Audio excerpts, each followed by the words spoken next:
Okay, now it's being recorded. Oh, okay. Well, now we know going forward Gosh. that it announces it. Yeah. Okay, so let's go back to sharing my screen. It's a lot to coordinate when you're doing this. Oh my goodness. Okay, so second slide. What is the language of people who have no oppressor? Let's dissect that.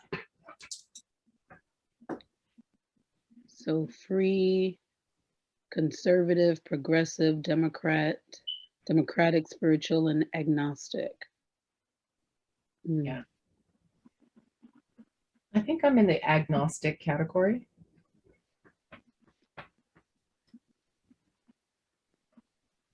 Okay.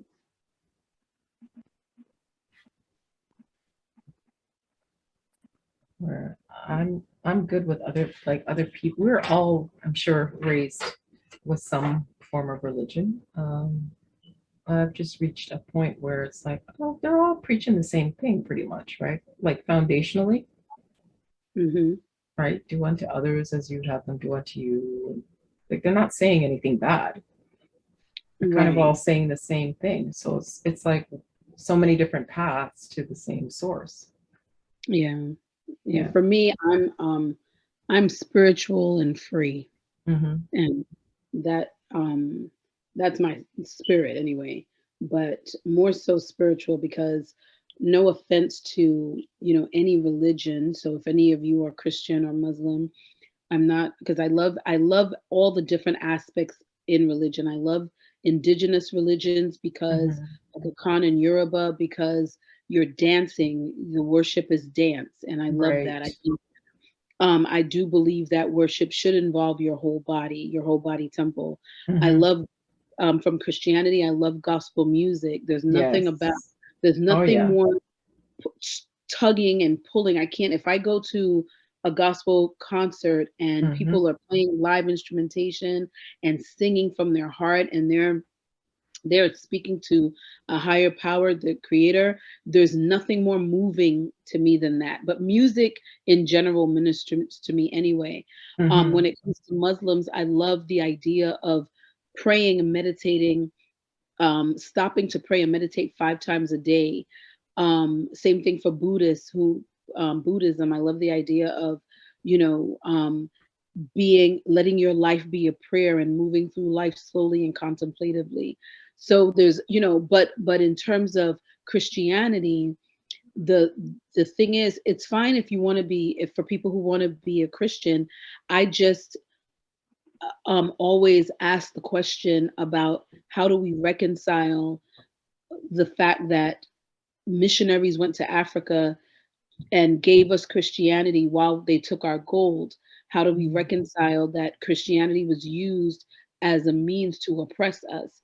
Mm-hmm. So, there is some type of that's the type of dialogue that I'm interested in. I'm not anti it. My family are Christians. Mm-hmm. I can pray with any and everybody, Yeah. but at the same time, there is a connection between oppression and the use of Christianity, Yes. and even the fact that, my family's from Panama. I grew up with a white Jesus on my wall. That Mm-hmm. is that's unacceptable to me, Mm-hmm. you know. So that kind of thing. Yeah. I can totally appreciate that because, I had similar experience as well coming from the Caribbean. And it's like you get to a point, you do your own research, you go and experience it for yourself. And then when you find that it's not making sense, um, the first thing that hit me was at the end of the year, everybody gleefully, oh, Merry Christmas. And I'm like, what happened to the rest of the year? You didn't know me? I was invisible? Right. And That's all this interesting. excitement at the end of the year. You're Yeah, that's greeting me when I go in the store, but in March and April, you're profiling me when I was coming to shop at the same damn store. right. So Right. that's when I started. That's when my separation started. And I just started to find more and more that just wasn't gelling. And what I couldn't, like you, it's like I have family that are, some are Christians, some are all different mix of different things, but it's like, do your thing, do your religion, but don't try to tell me how to believe. Right. That's my big thing. Don't tell me Yeah. how to Yeah. believe. Because we're Yeah. all seeking, we're all spiritual, I believe, and we're all seeking. We're gonna find what we're gonna find. Yeah. Seek and ye shall find, but don't be dogmatic. Right. And you know, Brother Daoud made a very good point, and I definitely stand in agreement with him. Um, you know, the principles from Christianity has um saved a lot of people and helped people. Like, for example, when you go to Narcotics Anonymous or Alcoholics Anonymous, they're basically Christian values Mhm. that are presented in the 10-step program or 12-step program. And those things have gotten people through. So again, for me, I'm like, listen, do you? Do you? Um, the only issue that I've had is that in a lot of the different religions, I don't care if it's African centered, Christian centered, Muslim centered, I've been a part of all of it. And there is a level of oppression that Mhm. is, and I can speak to the indigenous religions, the Yorubas and Akans. I mean, you know, as a mother who put my children in African centered schools, those the idea of, oh, if you wear makeup, if you color your hair you know, different color, if you're shiny, if you're stylish, if you're this and that, there was a period of time, they've evolved now, but there was a Mhm. period of time 25, 29 years ago that these, you know, these sisters and brothers that were all about being natural or all about being African were actually oppressing other people if they didn't follow the exact protocol or lifestyle that they followed. And that is not the way. And so when I speak about love, I'm talking about that too. Just Mhm. because I decide to color my nails green, color my hair blonde, wear bright colors, it doesn't mean that you have the right, because you decided to not even moisturize your face sometimes, not get a manicure and a pedicure. It doesn't mean that you and I should hate each other or be oppressive. You know, one should oppress the other. I don't have to. If that's how you want to walk through life, that's fine, but you don't have to. If what you believe is solid, you don't need to criticize somebody else about what they're doing. If you're strong in what you're, if this is what you need to get through life, that's great. But the fact that you got to be mad and disrespecting young women because they don't look like you, or they're choosing to embrace their sexy, there's something wrong with that. You know what I mean? There's Yeah. something wrong with that. And all religions, there's a bit of that dogmatic behavior in Yes. all religions. Everybody thinks they're better than the other person once they decide to join a religion, until they decide they've had enough and they walk away. But I can't get down with that. it's so interesting you bring that up because going back to the slide about the military history, there's so much. If we really started to dig and take things apart piece by piece, you will see how much military history is involved in Christianity. Let's use Christianity as an example. They have something back in the day called the Knights Templars. And this was like a mini army that was put together. And all that persecution that went on in Europe, it was done through that type of terror for people to Mm, conform. And then they made laws for people to adhere to the conformity. So that's what I'm saying. Like if we say colonization or, separating ourselves from what we've learned, the transition, when you start to take apart what we've been sitting under, it's like 200 years of militaristic terror hmm that have put religion as a foundation in our Western politics. Like there's been bloodshed in order to formulate the love that we, were brought up in under the Christian values. There's a history of bloodshed behind it. Yeah. And that's why I want us to really be in tune with what does that military maneuvers look like when perpetrated on a people. And that is the genocide, all of these tactics. There's a lot more, I could pull from, but just to make this concise, it's a component that's not talked about. We don't talk about this because a lot of us don't know it, don't learn it or whatever. But I think people who historians know, for sure. scientists know. So it's fascinating, but at the same time, it's something that I think it's a great opportunity because of what we're doing, that we should really bring this along as far as part of our awareness, because it's really important. Yeah, for sure. Yeah. For sure. So at least we got some of this recorded. Right. Right. Well, that's good because we will have to slice it up probably anyways. Yeah. And to at least maybe present it at the beginning of each of our live streams. Well, maybe that'll be the trailer that he's talking about. Yeah. Good idea. The trailer. Yeah. Instead of a long drawn out discussion, it'll be just a trailer and they get this, to dig in on their own and put some feedback to it. Well, you want to touch on this genocide slide? Sure. And since you're recording, that was great. At least you could see it. Yeah. Yeah. So 10 stages of genocide must be known. Oops. That back in focus. Something you must know. This is also like we're in a different century. If we look back in the 1900s, what happened, or before, there are so many different things that happened.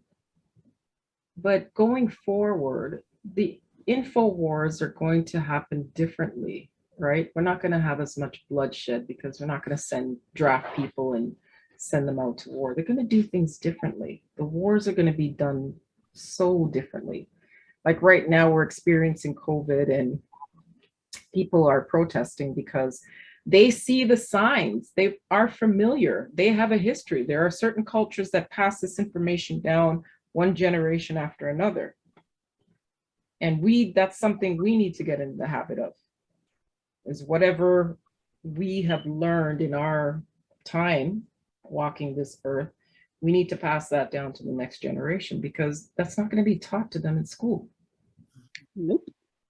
There's a lot of information and knowledge that needs to transpire at the kitchen table. Absolutely. All right. The trauma does get passed down. I said there's something. Exactly. So if we were to be proactive, right, because the trauma were probably just happening by default. If we were to be proactive and say, okay, I'm going to teach you about what genocide looks like and what to look for. When you see people start being treated a certain way, being singled out, when apartheid shows up again, because it will, be forewarned. This is how it happens. And a lot of it happens because of silence. People are silent. Yeah. Because people will side with the oppressor just to save their own ass. Absolutely. Oh, absolutely. Right? That's a human reaction. Right? So if you want to take it further, do your research. Biderman's chart of coercion. Once they have you operating and complying, compliance is always being sought after. It's like one of my observations I also noticed, and nobody's doing management skills anymore. This is what they're practicing, this coercion. That's why you have the Me Too movement. Harvey Weinstein was not an anomaly.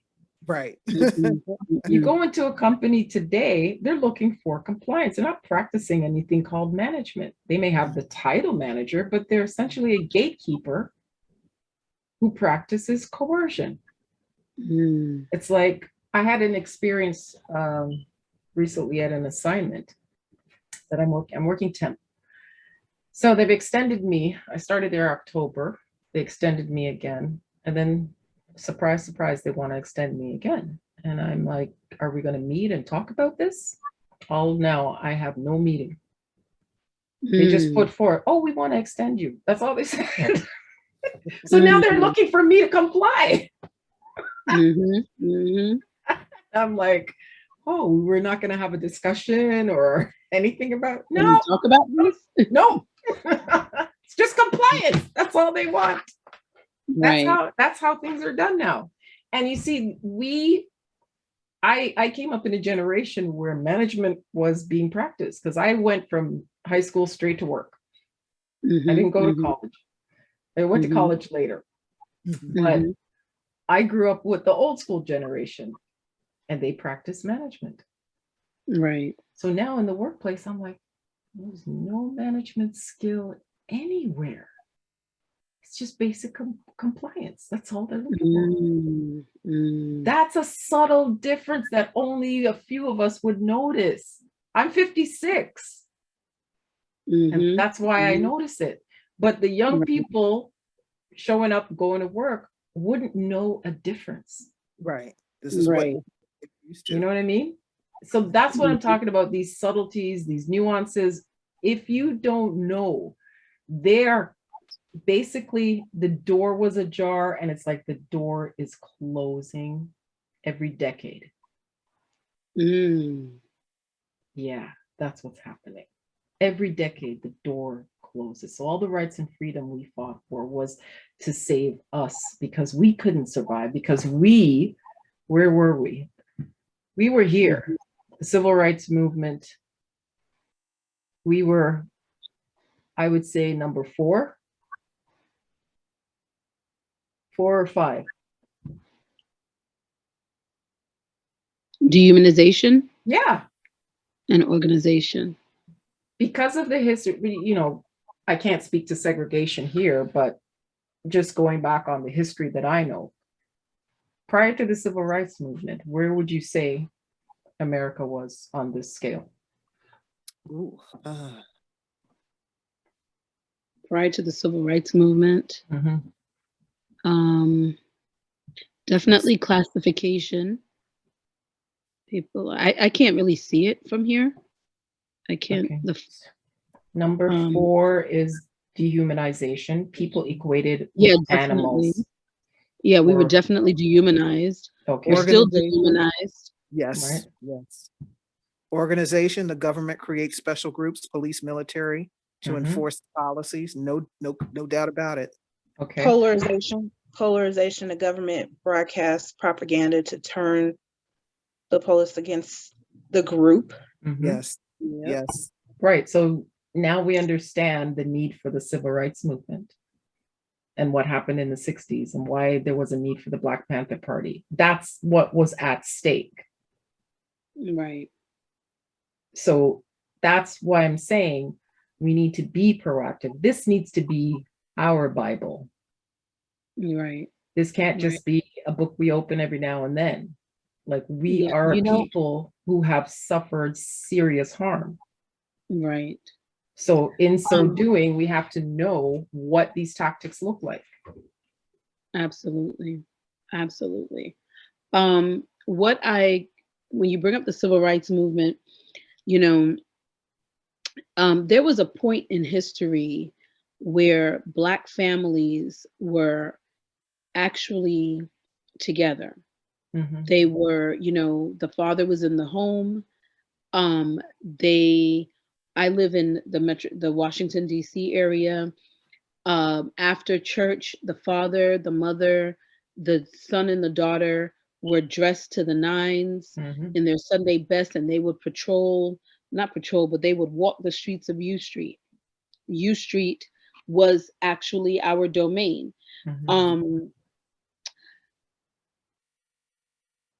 Southeast and Northeast. Yeah. Huh? I said Southeast and Northeast Washington. Right. Well, before moving to Maryland, I was born in DC, and we were on Benning Road.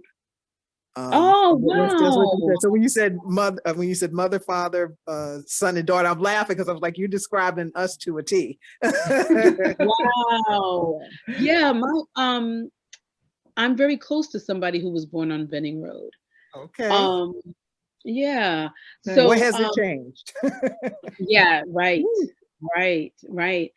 And but you know, what I think about is the fact that after how well we were doing when we were segregated, Mhm, mhm, and how we in terms of a family as a unit, how we relied on each other for everything, our doctors, our lawyers, our bank, we have that dynamic Mhm. that once we became segregated, we left each other. Mhm. And now we wanted to be accepted by our white counterparts, so we stopped supporting each other. Because in 2022, I should not have to beg people, I shouldn't have to beg each other. We should not have to beg each other to support each other. That should be something that never stopped. But there was Right. something about, and interrupt me, but there was something about when we were, because at one point I used to say, oh, slavery broke up the Black family. But then I interviewed Steve Perry, and Steve Perry said, I beg to differ with you, because after slavery, he reminded me of what I just shared, and how we were together, but it was after segregation, and he's a man who has a white mother. And um, you Oh, know, yes. I was like, why is that name familiar? Yes, in Connecticut, the brother. yes, Yes, with the yes, yes. school. Okay. Yes. All right. I'm sorry. I was just, yeah. Okay. Yeah. And but the thing that to take it a step further, just in terms of the evilness of oppression, when we have stayed to ourselves and built ourselves, Tulsa, Mhm. Oklahoma, Mhm. we have then been attacked. Right. Even so, it's like you hate us so much that even when we're minding our own freaking business Yes. That's my point. and supporting our own, you That's my come. What point. about what they did in Philadelphia? Yep. The family with the name starts with an M, Move. Oh, and they lived move. in a Yeah. building. The What's the name of move, that family? move. It was an Yes, organization. Move. Yeah. The yes, it was an Africa. organization. Yep. Yeah. Yeah, and look what Exactly. they. I mean, you know, that is just, Right. you Because know, here's what I'm going to say is you have to, they look at things proactively. yep, And I'm not saying that to hurt us. I'm no, saying that we need to look at things proactively, which is we could be building, we could be building our communities, building our homes, our livelihoods, but we still need to be proactive about observing threats, about yeah, the fact that there are others out there who don't want to see us succeed. That yeah, Absolutely. all has to about be our mindset. it's yeah, all about power. That's the power yeah, of, that's how I define love. Mhm. yeah, My love yeah, is different than just thinking of me here right now. It's me, my community, my future, our Protect. future. yeah, Make Absolutely. yep, sure it goes on, make sure, you know, it doesn't get interrupted like it did right, before. right. Well So, said. in order for self preservation to happen, we need to know this stuff. We need to know what it looks like before they come with the fire brigade and the guns and all that stuff. Hmm. We need to educate our young people in Hmm. that type of strategic thinking that, hey, when you see this stuff going on, it's not just one person against the other or somebody just singling somebody out. It can be done on a larger scale to a group of people. Right. I agree. So, ladies, How long have we talked tonight? Oh, we're not doing bad. It's only been an Yes. hour. Yes. Yeah, we didn't chop up this one too much. The Biderman's chart of coercion. Let's see, I'll put Harvey Weinstein in mind. We'll use Harvey tonight. Isolation deprives the effect and purpose. It deprives victims of all social support, of their ability to resist, develops an intense concern with self. This could be home environment, makes victim dependent. Yeah, this is what they do to Yeah. people in concentration camps or the POWs from war. Mhm. And again, Could you look at it like the social service system? Yes. setting it up where everybody, you're not in need of, you can't have that man in the house if you want all of these things that we have that we can support you with. there you go. It's a great one. Limited support at that, the very Mhm. minimum. And then Yeah. you still can't have the man in the house to help with a little bit. Yep. And the variants of that: complete solitary confinement, complete or partial isolation, or group isolation. So what does an abuser do? They want to isolate their victims, Yeah. right? Then we have monopolization of perception, fixes attention upon immediate predicament, eliminates information not in compliance with demands, punishes independence and or resistance. So yeah, all we have to say there is what? George Floyd, Emmett Till. Mm. So interesting. I saw something today on Facebook that said Emmett Till's father was also lynched. Really? Yeah, I couldn't Oh believe my it. Mother, Lord have mercy. Ooh. I couldn't believe what I was reading, but they said his father was also. But it, given the time, Yeah, right? it's not. Yeah, it's not unbelievable. Right. And it's not surprising, rather. yeah, we can't be complacent. So our next phase, humiliation and degradation, makes resistance more costly than compliance. Animal level concerns, personal hygiene prevented, demeaning punishments, insults and taunts, denial of privacy. I've seen this. Mhm. Called prison. Yeah, Mhm. right. Then Right. it moves. Yep, it moves to exhaustion. Right, Shauna. They want to weaken you before they kill you. And then the threats, and then occasional indulgences, demonstrating omnipotence, forcing trivial demands. Like this thing is categorized in a way to weaken you of your strength, your spirit, everything before Yeah. they kill you. Yeah. You know, they may not physically kill you, but Right. whatever resistance you have in you. And I mean, as Black people, all we have is I ain't giving up my resistance. It's, Mhm. it's not happening. I Mhm. know that, about myself. I've been tested and I know that's one thing that will stay with me. I will not give up Mhm. my resistance because I know which God I serve and I know Mhm. what the ancestors expect from me. So I ain't giving up my resistance for nobody. Mhm. Mhm. Mhm. So again, the tools: projection, triangulation of third parties infiltrating our groups and telling us, oh, this people, they're buying $1 million homes. Isn't that what they tried to do with the Black Lives Matter lady?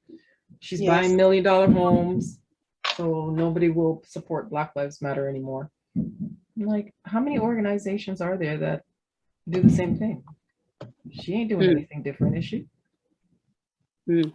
I mean, I don't get into the politics whether or not, but I do see some value that they brought a lot of information Mhm. about what was going on. They made it loud and proud so people knew there Mhm. was a problem.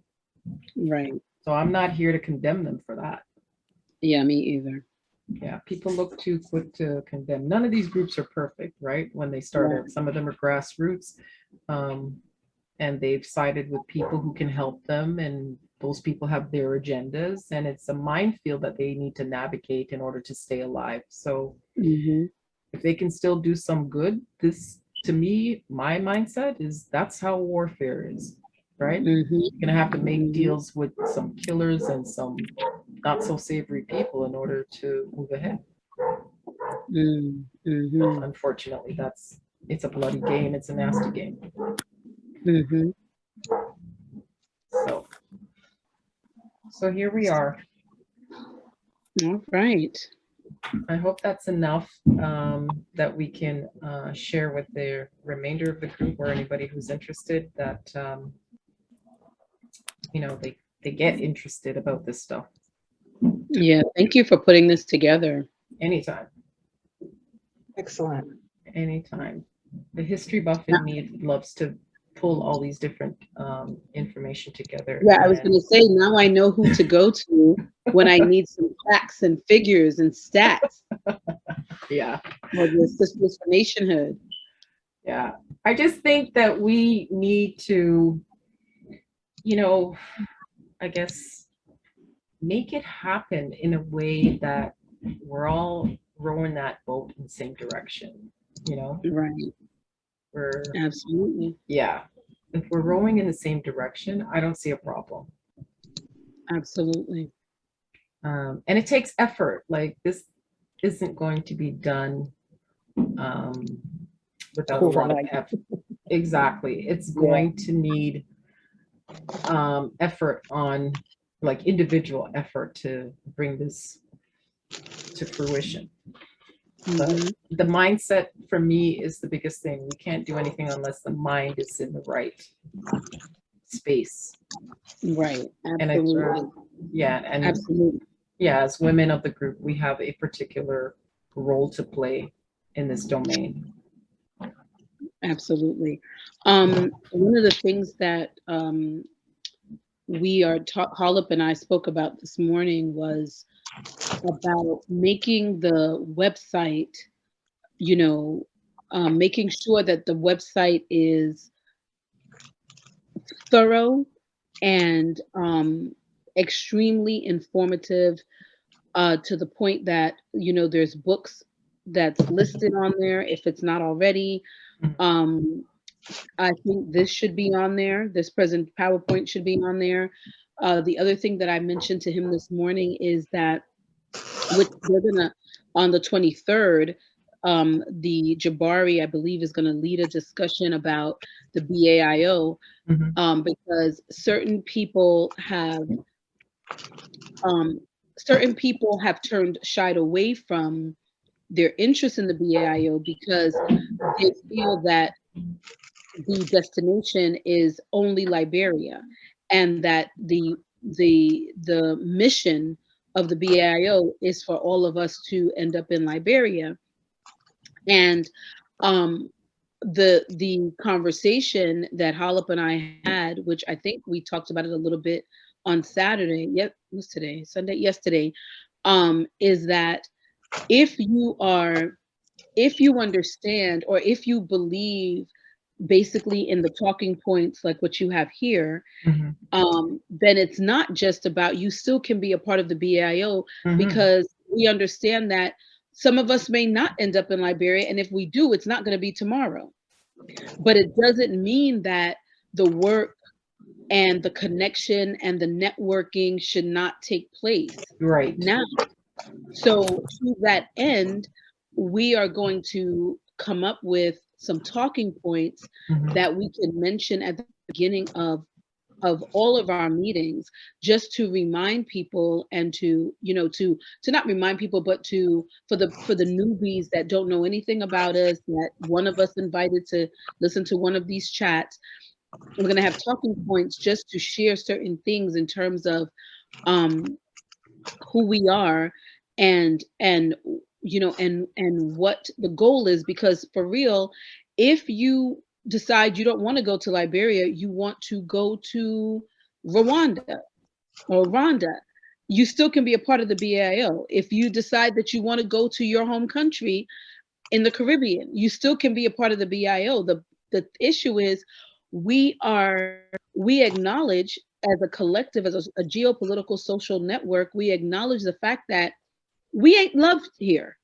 And it's been 51 years since the March on Washington, and we still need the March on Washington. We still have the same issues, the same speeches that took place on the March of Washington. We still could use them, say those same speeches today, and it will apply exactly the same way. Yeah, we have that's right. issues. So we are not loved here. So we acknowledge that we're not loved here, and we're like deuces.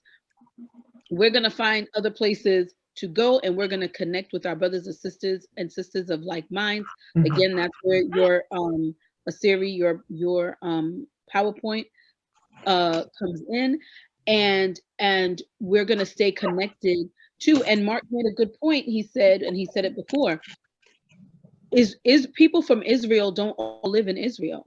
Right. People, you know what I'm saying? So, and there's a BAI chapters throughout the world and You throughout the got it. country. You got it. But you got to believe, because it Well, and I takes belief.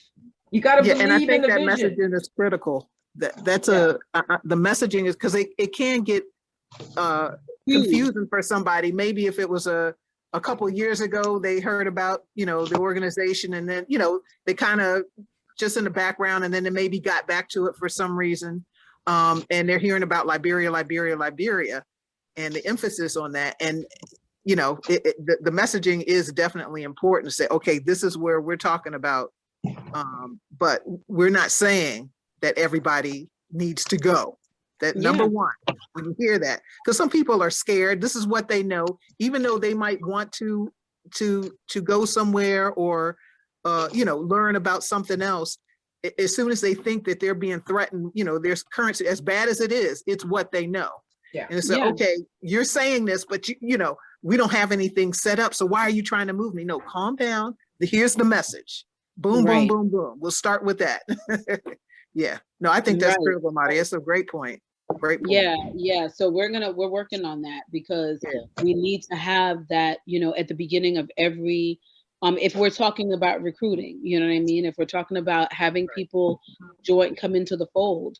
And again, even if some people join and never repatriate, the education is important. Because it takes a transition from where we are in this mind here on North America to transition to another continent that doesn't think this way. Yeah. And we have to broach the subject, because to me, it's obvious. I want it to be obvious to everybody else, because they're Eastern minded. They're not Western minded. And we're going to be confronted by that. I think that what we're doing now, the on the ground reconnaissance of different countries that BAIO members are going to or repatriating to now, like having those conversations on lives is helpful as well. So it doesn't all look like it's a focus on Liberia. But also, if people are really concerned, if they go to the website, once you get in there and you see the groups, you can see that each country has their own chapter. Each state in the US has their own chapter, so it would be more, if you could understand more if you get on the website. Right. Agreed. Yeah. Well, I think it was a great talk tonight. Thank you guys so much for showing up. My goodness. Thank you. Yeah, I really appreciate it. Well yeah, you know what? You can tell I was passionate about the subject. Yes, indeed. Appreciate it. I had probably 28 more slides to add, but I had to keep it short. No, thank you. This is important. This is important information. It is like we've got to ingest this like breakfast, man. That's the way I see it. It's got to be part of your education. You got to know what the enemy's up to and how he goes about stopping you. Right. And the thing that I take from the Jewish population is you have to keep educating yourself. Yes. You know what I mean? Like, you have to keep reading. We cannot afford, listen, I love to dance. I love to laugh. You know, I love to be silly. At the same time, and there's a time for that. At the Yes. same time, as a people, we cannot afford to pretend and to put, you know, to put the rose-colored glasses on, or to pretend like we're not living and seeing what, or even we can't even afford to not acknowledge the pain that we live with. Yeah. That is so norm. You know what I'm saying? Like we live normally with abnormality. Exactly. You know what I'm saying? Exactly. Yep. We have to, so we have to keep educating ourselves. We got to keep reading. We got to keep doing the research.